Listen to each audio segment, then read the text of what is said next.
Welcome back. And in this video, we're going to look at adding markings to our composition.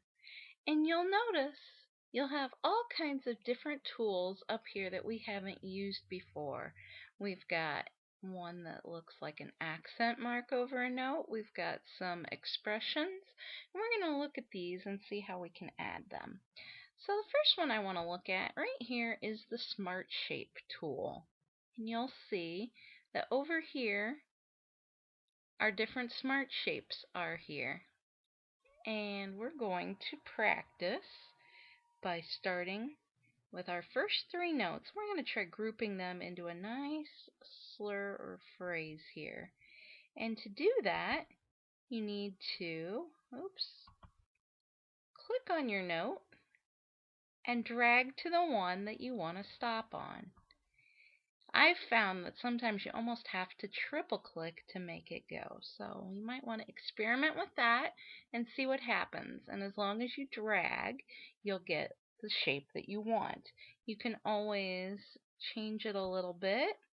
You can arch it up. You can go down. It allows you to make it look however you want it to look. Alright, when you're done with that, let's try a different kind of marking over here under the, again, Smart Shape tool. Let's look at the decrescendo. Let's say we wanted to start from the beginning here, and maybe a decrescendo all the way from here. Oh, again, like I said, you might have to triple click to make it really work. All the way to maybe right there. Now, say I don't like how that looks. It's a little high and I want it a little lower. I can click right over any of these to kind of change the shape however I want to make it look the way I need to. Okay, let's maybe practice with a crescendo this time. Okay, and maybe we'll go right here. Again, find the note. It'll have an arrow going up, meaning that we're looking at these notes. If you go too far down, the arrow will change shape, and that means that it will be applied to the bottom staff, and we want it up here. And again, it just takes a little practice. Now, I'd like this to, I think it would look better if I moved it back just a little bit. There we go.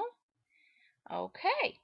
We got that one down. Let's try one more here. Let's try a glissando. I made this note right here nice and high, and I'd like to go, here we go again, from that note to that note. And it'll be a diagonal so that your musician will know that they're supposed to play all those notes in between. Okay, let's try a different tool now. We need to know where to start with our dynamic so that we know where to go from when we're decrescendoing. So let's go into this tool right here, the expression tool. And you can click on a spot.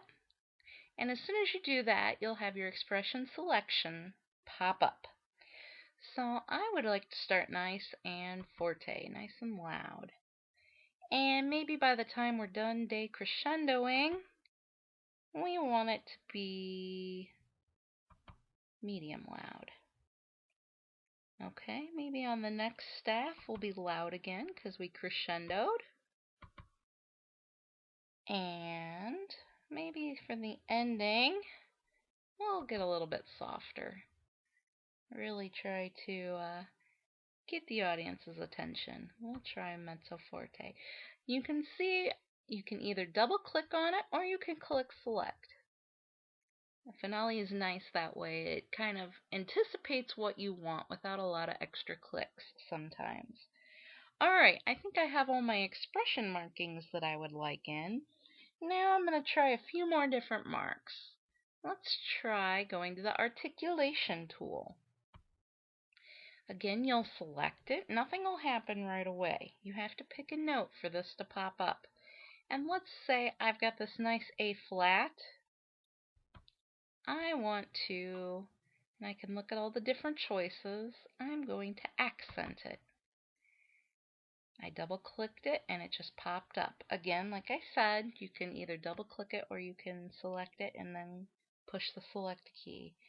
Let's put in a random staccato, maybe right here. Oh, I clicked it too many times. It'll make a beep if you do that, but it'll still pop up. So I click the dot for staccato and select. Now if I don't like where that looks, I can drag it down a little bit, but the musician might get confused if it's too far away, so I want to put it back up kind of where it was. Alright, that's going to look nice. And again, you can play with these. You can add a trill.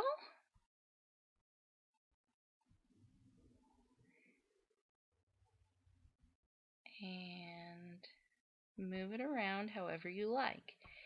Alright, we've got one more tool I'd like to practice with, or one more thing here. On the whole note, let's add a fermata, a nice long hold on that note. Okay, that's all I really want to do with this song, but I do want to show you one more thing here, the repeat tool. Anytime you want to add a repeat to your song, you can do just as I did. You click the repeat tool, you click in the measure, and then you decide, do you want it to start the repeat or end the repeat? Let's say I wanted to repeat the whole song. I would do an end repeat, and it would go right there. If I only wanted to repeat a few measures, I'd go to the measure I wanted the start repeat at, make sure that that was selected, and click select. And now I've got a song that has the last two measures repeated. If I do not want that, I can click right over the top of those little boxes and then push the delete key on my keyboard, and it'll just nice and neatly go back to how it was before.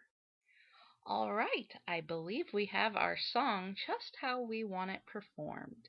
I hope you have followed along and see how to use all these different marking tools. And I will see you in the next video to listen to our composition.